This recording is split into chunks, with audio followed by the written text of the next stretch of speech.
every kid, another burned out town. I never played by the rules and I never really cared. My nasty reputation takes me everywhere. When I look and see, it's not only me. Tell me the others have stood where I stand. We are the young, so raise your hands. They call us problem child. We spend our lives on trial. We walk an endless mile. We are the youth gone wild. We stand and we won't fall. We're one and one for all. The writing's on the wall. We are the youth gone wild. A boss screaming in my ear about who I'm supposed to be. Get a three-piece Wall Street smile, son, you look just like me. I said, hey, man, there's something you want to know. Well, I'll tell you, Park Avenue leads to Skid Row. Well, I look and see, it's not only me. We're standing tall, ain't never a doubt. We are the young, so shout it out. They call us problem child. We spend our lives on trial. We walk an endless mile. We are the youth gone wild. We stand and we won't fall. We're one and one for all. The writing's on the wall. We are the youth gone wild. Well, let me hear you wild.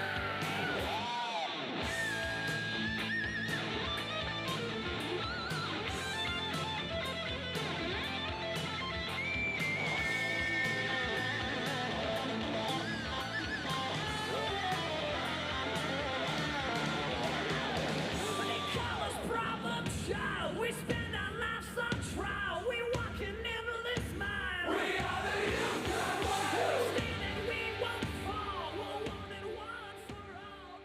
Please welcome to the stage our next panel, to the prime time stage.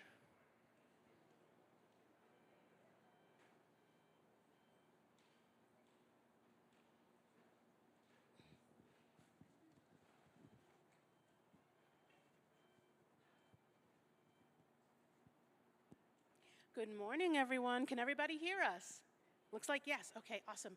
So thank you so much. If I haven't had the good fortune to meet you yet, my name is Dr. Joy Coates. I'm the Managing Director for Post-Secondary Opportunity at Third Sector Capital. And what we do there is look at different ways to connect the dots for anybody who is in the post-secondary space, be that high school students, adult learners, folks who are trying to upskill. And part of that work is trying to identify trends and new systems that are going to help us serve our learners better.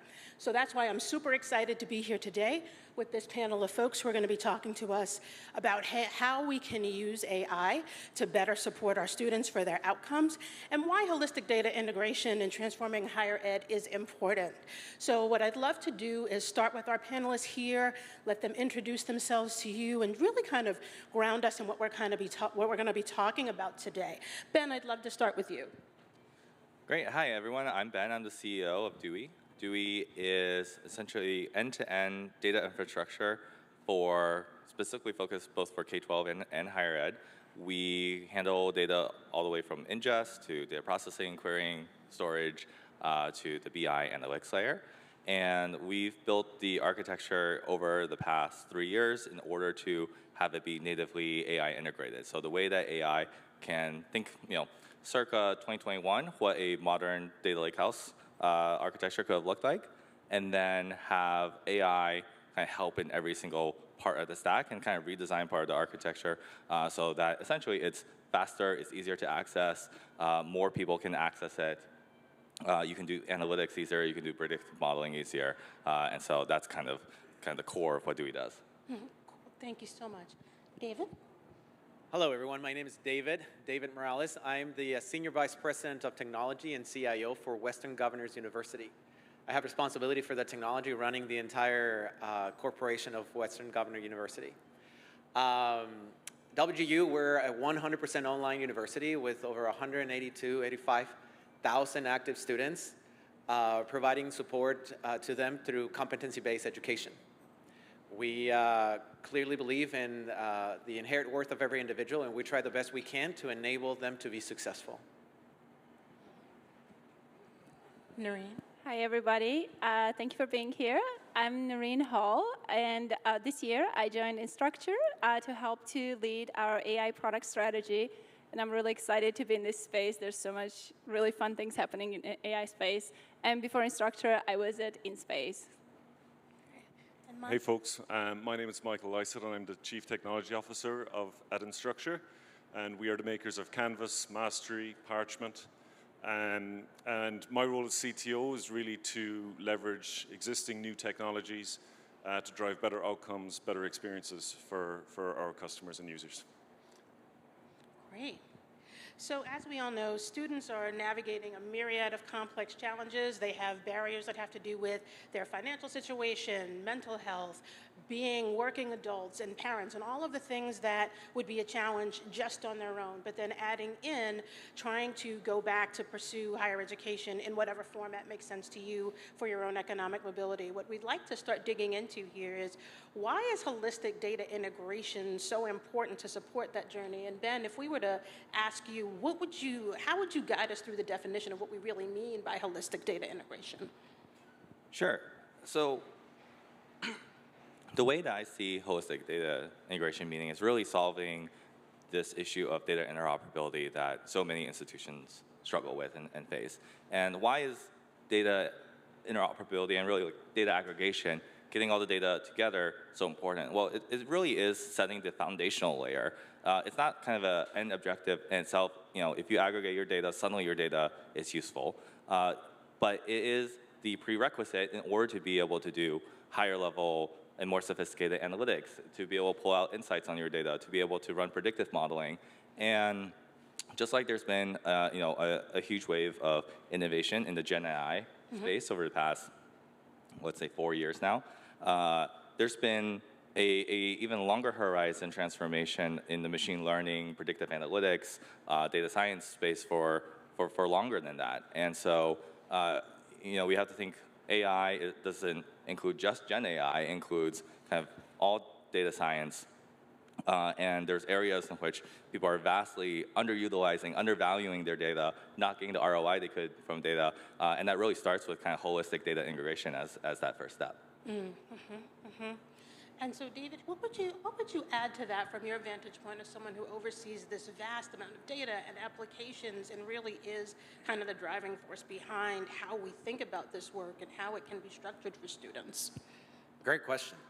I would say that if we think about what technology has done for us as humans, we're now used to have technology at our fingertips. We are used to great experiences through different mechanisms of shopping or watching TV or different models of consumption of technology. So as we translate that into higher education, specifically for us, we think about the entire holistic view of the experience for that student. We try to figure out exactly where they at any given point across the entire journey, such that we can help them with just-in-time interventions, with whatever they need, because that is the expectation. Our expectation nowadays is that we get everything as fast as possible with the best support that we can. So I think that the main challenge that has been for us anyway is we have over 800 different applications that serve our students. Pulling the data out of all of them and centralizing it in a place that is not system of record, but it is a place in which we can learn as much as we can from our students, has been fundamental for that true experience across the entire journey of those students. So that's been a challenge, but that has been a phenomenal journey putting that together to truly enable the students to have the best experience they can. And I think that's such a critical point. One of my first jobs in the nonprofit education space was running student information systems. And my mentor at the time told me, we can't lose sight of the fact that we're not just looking at rows of numbers here. All of these rows are people, and all of the decisions we're making based on what we're learning from these rows are helping us be in service to those people. So Noreen, I'm wondering what you might add to what Ben and David have shared here in terms of this holistic approach, especially with your unique unique lens as the data scientist among us. I'll just say I'm a fan of all these folks, so you're getting a little bit of my excitement of being able to share their brilliance with you. But Noreen, from that data standpoint, what are the things that we need to think about? What are some of the barriers to that we need to always be solving for as we serve our students?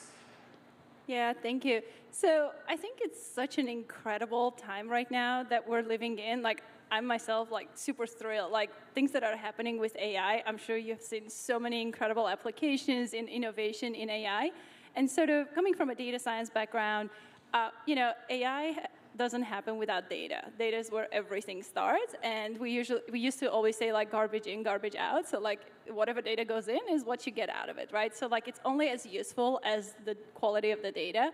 So having this holistic data is so critical, especially right now, because I think a lot of things have changed over the past couple of years.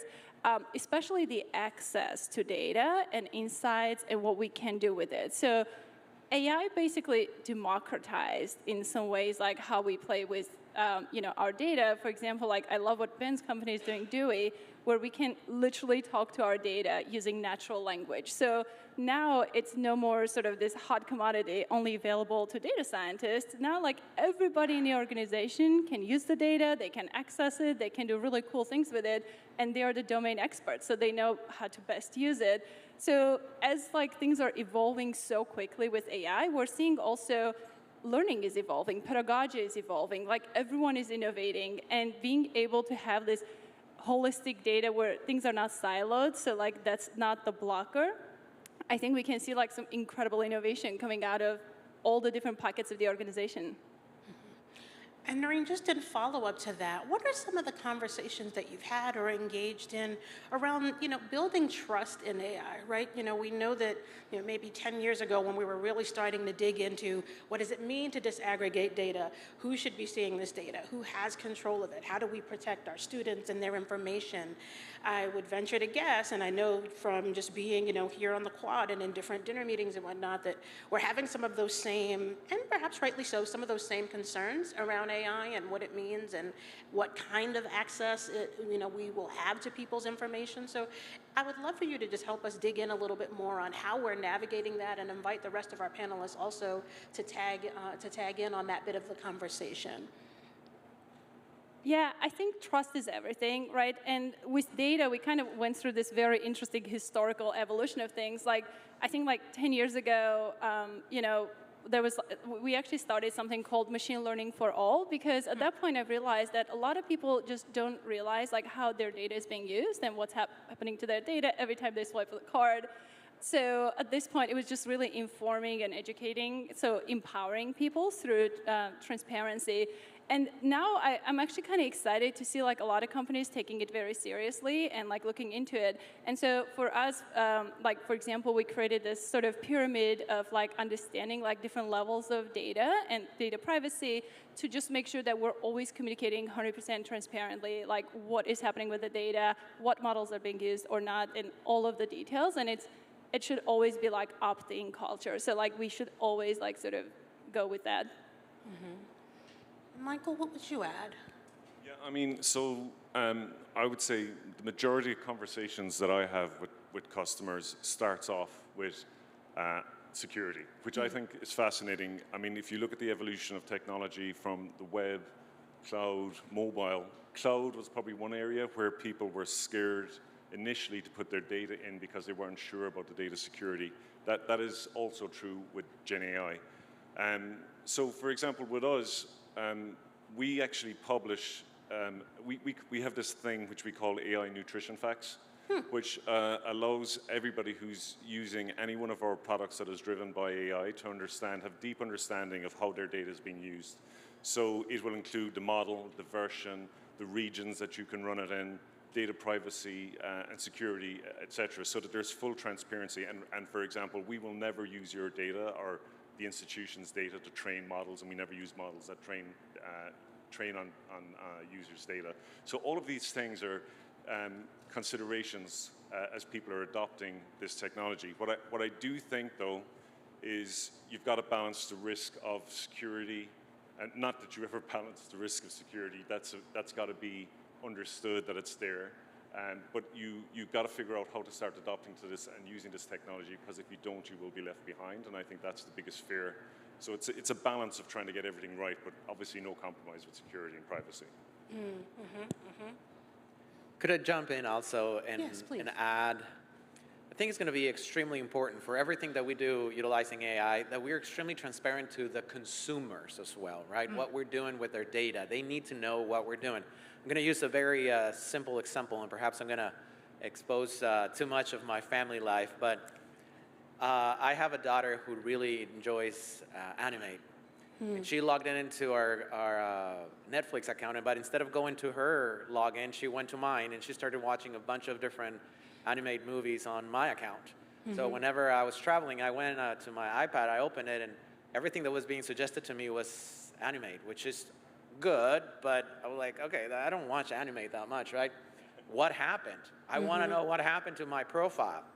And it wasn't until later that I realized, oh, I can erase some of my history and it will clear that up for me. But I wish that all of us, as we consume the data to provide better services to those consumers, to those users, to the students specifically, we are transparent to them to say, you are getting these results because this is what I know of you. If you want us to remove components, if you want us to clear, filter, do something like that, go ahead and tell us. We're here to serve you. And at the end of the day, this is your data, and we'll keep it secure for you. Critically important. Thank you. And Ben? Yeah, I think that's a great example that David just gave, because it really establishes the why behind why you care about something like watch history on Netflix, right? Because it has this direct impact now on the recommendations for the user. I think one thing that users should also be cognizant of is, or be watchful of, is this term called security theater, right? I think the classic example of security theater is like the TSA, that essentially allows. Hopefully, there's no TSA workers in here, but. It's like there's armed guards walking around the airport. There's all these like big heavy machinery, and then but whenever you audit the TSA's like effectiveness, like 95% of like bombs and weapons gets through or whatnot, right? Oh, goodness. Yeah, and so there is, I think a risk of if someone is telling you, hey, here's like all these AI facts, you understand, you ask yourself, why, rather than simply just be reassured by it, essentially, right? So not to say like the AI model doesn't matter at all, but if someone is telling you, hey, we're using Anthropic instead of OpenAI, well, why does that matter? Why do you care about that? Is that actually making anything more secure by the fact that you know about that, or is this just making you feel more secure, essentially? And so that's that's what I would add, and why I think David's example is great, because it does establish that cause and effect of the why. Yeah, and just kind of quickly to build up on David's point, I really love the idea of like sort of making sure that end users are in charge of their data, because ultimately they own it, and sort of having that agency and ability, like we call it agency and autonomy, to be able to, first visibility to see what's happening with their data, but also then have that agency to decide, because sometimes they will want, AI get better using their data and only serve them, for example, but like that is ultimately a decision that the user should make, and I think that's the key thing, the agency in that process. Now, I know that among y'all are already collaborating on some things, or already some pilots and some partnerships afoot. I wonder if we could take a moment to just kind of dig into some of those real-world examples. One of the things that almost everybody I've talked to today and these past 3 days, everybody has something that they're really passionate about that makes the sessions they've selected, the things they've chosen to present on, those are the things that get them up in the morning, and they can't wait to dig into those things. So I wonder if y'all would indulge us in just talking about some of the things you're really excited about. What are you working on? What are you piloting? What needs to be tested that you think is really going to help us get to the end of the day on this topic that we're talking about? Noreen, you could go ahead and start us off, and then the rest of you all can join in where you see fit. Yeah, sure. I mean, there's just so many exciting things happening. Honestly, I don't even know where to start and where to end. Yeah, we're sort of in this fortunate position to work with so many incredible schools that are innovating and creating really incredible things. And like at Instructure, our goal is like to create that open ecosystem where everybody can work with us and we can partner and accelerate education together. And just an example, like for example, we love working with Dewey. It's a great product, and one of the things that's really incredible is like it allows our users to be able to talk to their data in a very natural way, be able to ask questions, and be able to really know where everything is. I think like sort of when I think about like this framework of like how different organizations become more data-driven, or now it's more AI-driven, is like really just like being able to use data to create really big impact in your institution, then being able to integrate with data, and then eventually create data that is very helpful and useful in the whole organization. So like that's kind of where we're starting, with like being able to empower administrators to be able to really see what's happening in their institutions in a very easy way. Mm-hmm. I would say just at a super high level, I remember talking to a very drunk sales rep about a decade ago who said to me, you know, people don't care about data, they care about insights. It was a little less coherent than that, but I was able to decipher it. But the reality of it is, as we think about this, we're probably thinking about it on multiple levels, but the truth is, data should drive outcomes, and it should drive insights. And having that data at your fingertips when you're about to make a decision is incredibly important. So when we think of outcomes, like it starts off sometimes very small, like discussion summaries or translations or something like that. Then we think about, you know, we're a multi-product family. It's insights across the journey. So, you know, what can we connect course creation, course engagement with tests and assessment, et cetera, and how can we derive decisions and maybe interventions with that?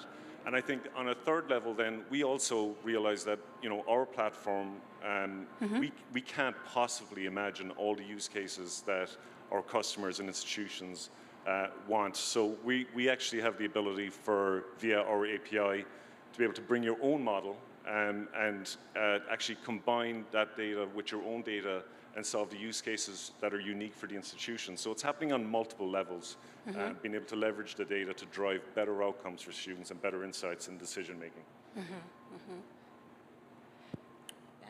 I think one of the things that has been really interesting and great in terms of working with both WGU and Instructure, thank you for the kind words there, Noreen, about Dewey.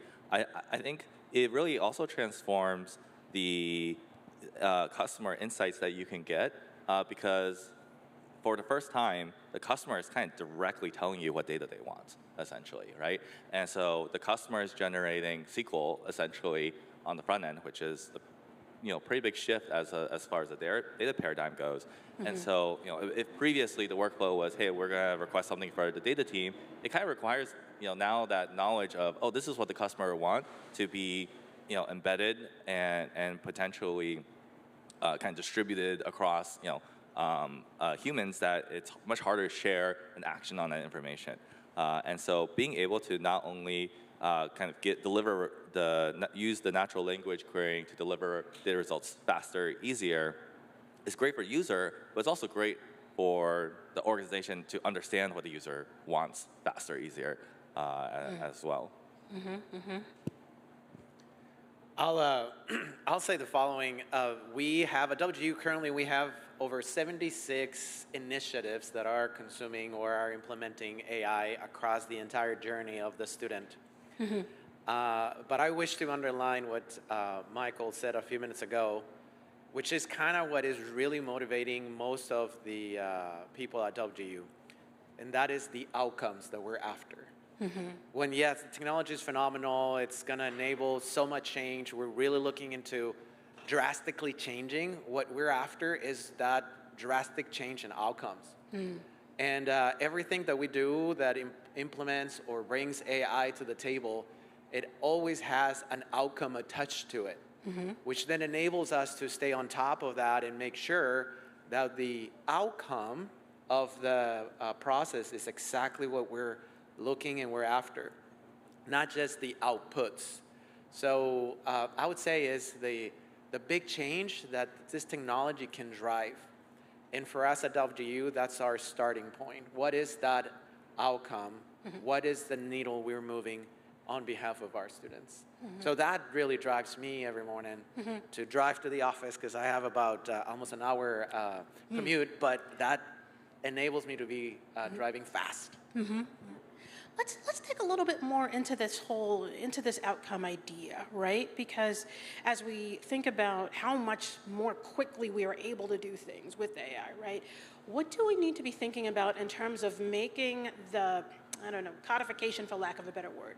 How do we make that information digestible to the students? So we're looking at this in this like multi-step arc. Right? So first we're going to introduce the AI. We've got people feeling comfortable with AI. We get them familiar with it. We hopefully get them to come to the table with us as we refine it and as we make it better.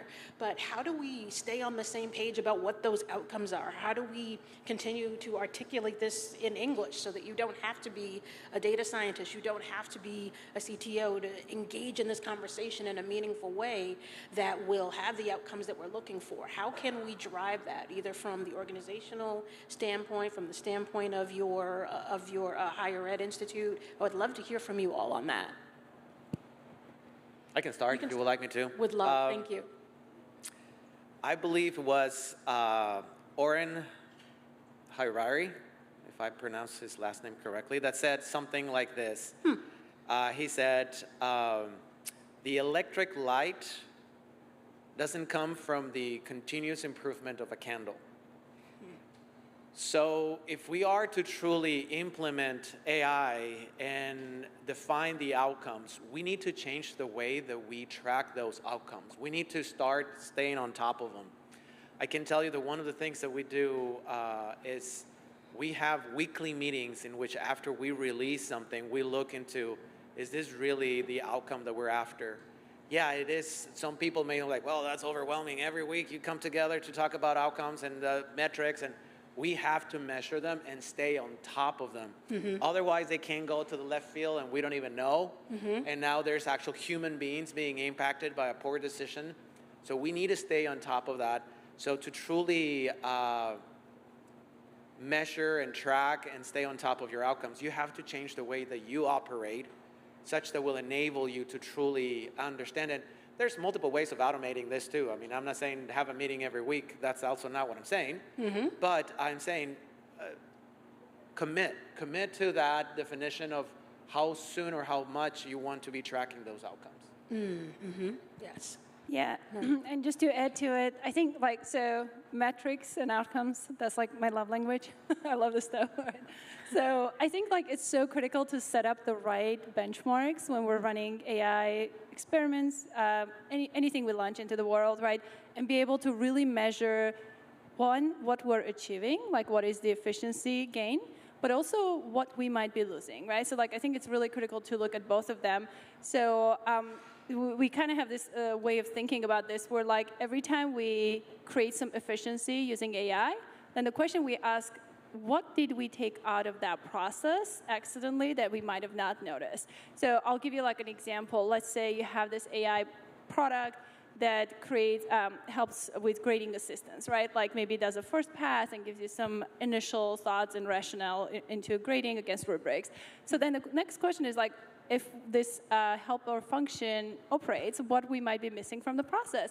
And sometimes if you talk to teachers, when they go through grading process, they actually get to know the students. So then the next step is okay, well, how do we put this now back in there, right? Because we do want teachers to get to know students better. So for example, you can provide a dashboard which says, hey, this student tried 100 times until they finally mastered that skill and got to that 100 points. This other student, they tried once and they didn't care. So it gives you some sense of where different people are. Now, as a teacher, you might have more time to be able to jump in and give them that more personalized feedback and connect with students who have that need. So just this was an example, but sort of thinking about every time we automate something or create some efficiencies, what are we taking out of the process and how we can put it back? Yeah, I would say as well, one of our goals is to really leverage technology to enable teaching and learning and connect that to opportunity. I mean, that's ultimately what education is all about. It's about enabling better opportunities for learners. And so if we start with the opportunity, so if we use an example of somebody who wants to become a Chief Information Security Officer, what are the skills that are needed there?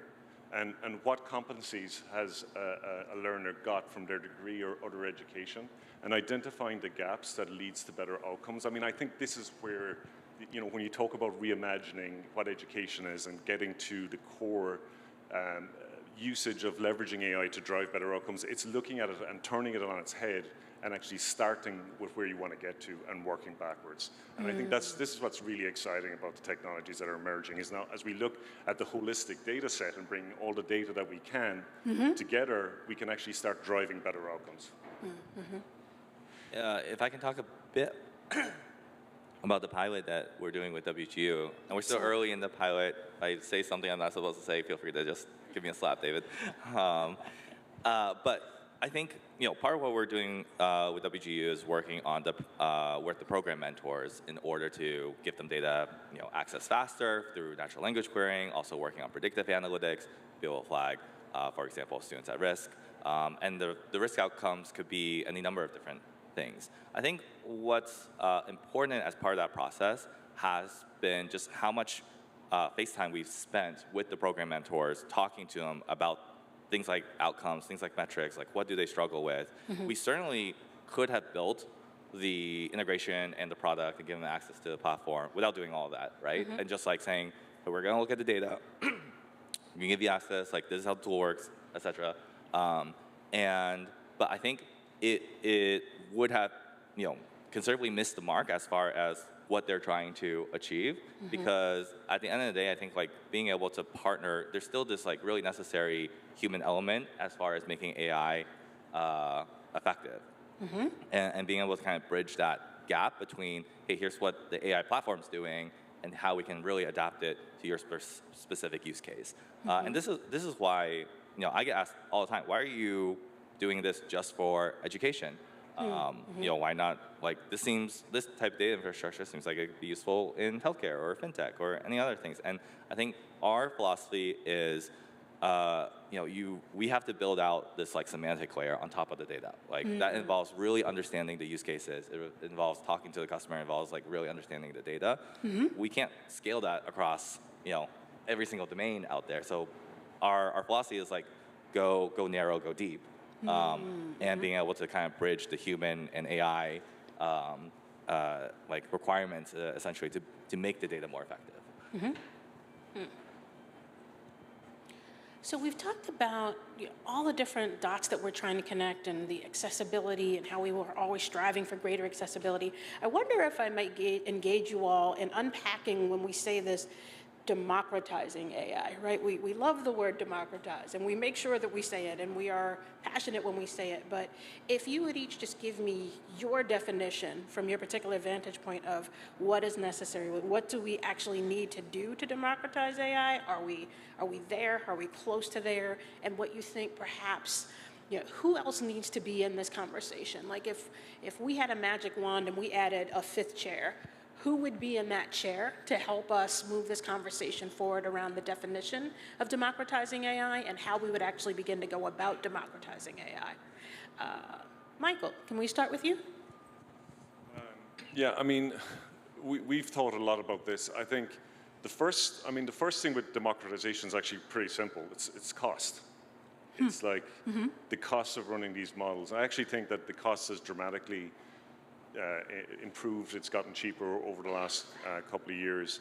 But I do think that, you know, it doesn't. If AI, especially if you think of educational institutions, like creating models or giving them access to models that is just unaffordable, just doesn't make any sense. I think that's thing number one. So there's been great progress, I think, made on that. I think after that, then it's just about really understanding the use cases that will drive outcomes and focusing on those. It's not just technology for technology's sake. It's like, what are the outcomes that will drive success, and how do we do that in an affordable and an efficient way that will drive and bring value to everybody? Yeah, so democratizing AI is an interesting concept. This is something I have been thinking quite a bit about since like my days like at Champlain College when we started one of the first undergraduate data science programs, right? It's like, how do we, like, we were just like, this is amazing. How do we bring more people into this, right? And it came in a few different pieces. Like, I think education is a big part of it, but also like technology kind of grew so fast that we're finally at a point where it's at our fingertips, so we can actually do it so much easier. Like before, like, you know, just starting any project, you would spend 90% of the time really data cleaning and like doing all sorts of things before you actually get to the fun part of applying and creating predictions and fun stuff. And now I feel like a lot of these things, the technology made it more accessible. So the last mile is really just enabling everyone in the organization and across to be able to use this, right? So I kind of think about like sort of this 3-step process where like the first step is like getting everyone to really get comfortable using AI, right? Like whatever field they're in, maybe they're in marketing, maybe they're in different areas, like just using AI, getting comfortable with that. The next one is like integrate with AI, which is like you start thinking, okay, how do I integrate this into my process, into my daily tech stack of everything that I'm using? And the third one is like, you know, then start building AI, right? So like that's how we kind of approach it. But I think at this point, like what's really exciting is also just seeing like different people using this. I had like this incredible conversation a few days ago with this woman who was like, she's like excellent and she wants to start her own business, but like literally she's not in tech. Like starting a website was the bottleneck for her. So I was like, hey, do you want to go chat with AI and it'll build your website for you? It's like like a few prompts. And we literally just like pulled our laptops out and started like, you know, building this website on the fly. And it was just incredible, like watching her reaction, how this just unlocked her completely. And now she's like off to running the thing that she was really good at, but technology is no longer that sort of bottleneck for her. So that's what's, I think, democratizing AI for me. And technology is here. Now it's just like inform and enable. Thank you, Noreen. That is a phenomenal question, I'll say. And this is what I'm thinking. My thought process goes to, if we all remember, maybe several of you don't recall this, but credit cards. Let's just use an example of credit cards. Credit cards back in the day, you would go and pay with your credit card. To begin with, not everyone would take credit cards. Then whomever actually took credit cards, they would get this little machine, I don't know if you remember, with a bunch of piece of paper, check, check, check, check, check, and run it like 3 times, check, check, check, to make a carbon copy of the information in your credit card, and then they will give you the yellow little piece of paper, and they keep a white and a pink, and you're hoping your money is not going to be stolen away from you because you don't know what is happening. But now think about where we were with credit cards, and where are we now? We pay with our phones, which is like, dink. And I'll be honest, maybe I'm a little too much, but I'm not concerned about what happens if somebody gets my money, because all I have to do is call the company that is holding my credit card and say, that was not me, and they reverse that money back. So that is kind of the level of change that we need to truly enable the democratization of AI. We need to start having a better interconnectivity and interoperability across a lot of different AI providers. We need to start trusting the process, and that trust is something that we have to develop still. We need to educate, as Noreen was wisely saying. We need to start, I don't know that it's going to happen from one day to the other one. Maybe it's going to happen much faster than it happened to us with credit cards. But that's kind of, in my mind, what it's going to take. We need to truly standardize ways of communicating and streaming data back and forth, trusting the security across different sources, trusting that we have the right protocols to secure the data. It shouldn't take that long, as it took us to embrace credit cards, but just seriously, think about this. Now we have our credit cards on our phone, right? And we're not like, okay, yeah, we got this. So I think that's what it's going to take for us to get there. Okay. I'm going to take your answer a little too literally here and focus on what does a democracy mean? What is like a true democracy? You know, it's a government by the people, for the people, of the people. It's a not just a characteristic in which people have access to vote, in the case of a civic democracy here, but in which they feel like voting is a virtue, and there's not an authoritarian control over their ability to do these things. It's a system in which democracies, a government of democracy is serving its people, right? And those people are active participants. And so democratizing AI, I think, it's not just about giving people lots of access, right? It's not just about making sure that it's being used, but it's also how those people are active participants in deciding how it's used. It's also about the fact that we consider it to be a virtue, essentially, that it's a good thing that it is being used, because otherwise, why would you do it, essentially? And that's not coming from kind of an authoritarian, down type of way. And so, to me, when I think democratize anything, that's kind of the lines of what I'm imagining. Also, I had to say something different than these three, so they were very good answers. That's wonderful. All right, we've got about a minute left, so I'm going to challenge us all. If there's one thing you want people to take away from what you've shared today, what would it be? It's going to give each of you about 10 to 15 seconds to say the most profound thing you've ever said. And somebody's recording this, and so we're going to double check it later. So one thing you want to make sure that people get out of everything that we've shared today, one thing. Michael. Yeah, I mean, I think AI is here to stay. It's not a fad. It's a platform change. It's fundamental. It's figuring, and I think the pace of change is going to continue to accelerate. I think we will be talking about completely different topics at this conference next year, just because of the new features, new capabilities that are enabled. So it's really existentially important to invest and figure this out. Noreen? I think for me, it's about, we're always going to solve different problems. It's about really, AI is here to help us to solve the old problems with very new ways. So,